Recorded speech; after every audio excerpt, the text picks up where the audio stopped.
பாகிஸ்தானுக்கு உளவு பார்த்தாரா இர்பான் டோட்? திடுக்கிடும் தகவல். பல நாடுகளுக்கு சென்று அங்குள்ள பிரபல ஹோட்டல்களில் உணவு ருசித்து வீடியோக்களை பதிவிட்டு வருபவர்தான் யூடியூபர் இர்பான். இவர் சமீபகாலமாக பல சர்ச்சைகளில் சிக்கி வருவதை வழக்கமாக வைத்திருக்கிறார். இவ்வாறு தனது மனைவி கருவுற்ற போது கருவில் உள்ள குழந்தை ஆணா பெண்ணா என்று வெளியிட்டு இருந்தார். இதை அடுத்து குழந்தை பிறந்த பிறகு தொப்புள் கொடியே அவரை கட்செய்தார். இதையெல்லாம் காட்டிலும் ஈத் பெருநாளில் தெரு ஓரங்களில் உள்ள மக்களுக்கு பணம் மற்றும் உடை கொடுக்கும் போது தள்ளுமுள்ளு ஏற்பட்டது. இதனால் அவர்களை மோசமாக பேசியது இணையத்தில் பூதாகரமாக வெடித்தது. அதன் பிறகு இர்பான் மன்னிப்பு கேட்டிருந்தார். இப்போது என்னவென்றால் பெரிய சிக்கலில் மாட்டியிருக்கிறார். அதாவது சமீபத்தில் ஹரியானா மாநிலத்தைச் சேர்ந்த ஜோதி மல்கோத்ரா பாகிஸ்தானுக்கு உளவு பார்த்ததாக கைது செய்யப்பட்டார். இதை அடுத்து தமிழ்நாட்டைச் சேர்ந்த சில யூடியூபர்களும் பாகிஸ்தானுக்கு உளவு பார்த்ததாக கூறப்பட்டது. அதில் யூடியூபர் இர்பான் பெயரும் அடிபடுவதாக கூறப்படுகிறது. அதேபோல் மதன் கௌரி போன்ற சிலர் பேரும் உலாவி வருகிறது. இந்தியாவின் பாதுகாப்பு சம்பந்தமான சில முக்கியமான தகவல்களை பாகிஸ்தானுக்கு கொடுத்ததாக யூடியூபர்கள் இடம் விசாரணை நடந்து வருகிறது. இதில் இர்பான், மதன் கௌரி போன்றோர் வெளிநாடுகளில் சென்று வீடியோக்களை எடுத்து தனது யூடியூபில் பதிவிட்டுள்ளனர். இதனால் இவர்கள் பெயர்கள் அடிபடுவதால் அவர்களையும் விசாரணை செய்ய வாய்ப்பிருக்கிறது. விவாகரத்து என் வாழ்க்கையை நிறுத்தல.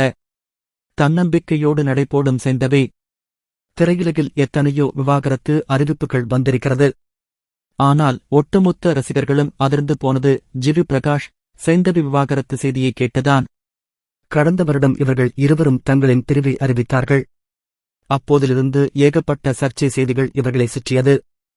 ஆனால் இவர்கள் இருவரும் அமைதியோடு தங்கள் வேலையை பார்த்து வருகின்றனர்.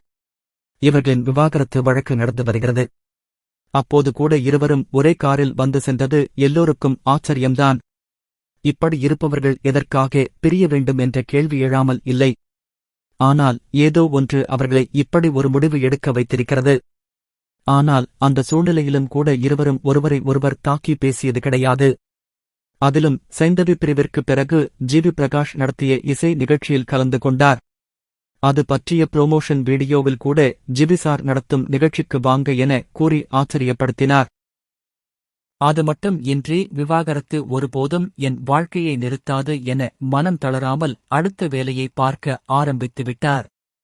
அதேபோல் இசை நிகழ்ச்சிகளிலும் பங்கேற்று வருகிறார். இப்படி தன்னம்பிக்கையோடு தனக்கான பயணத்தை ஆரம்பித்துள்ளார் சைந்தவி.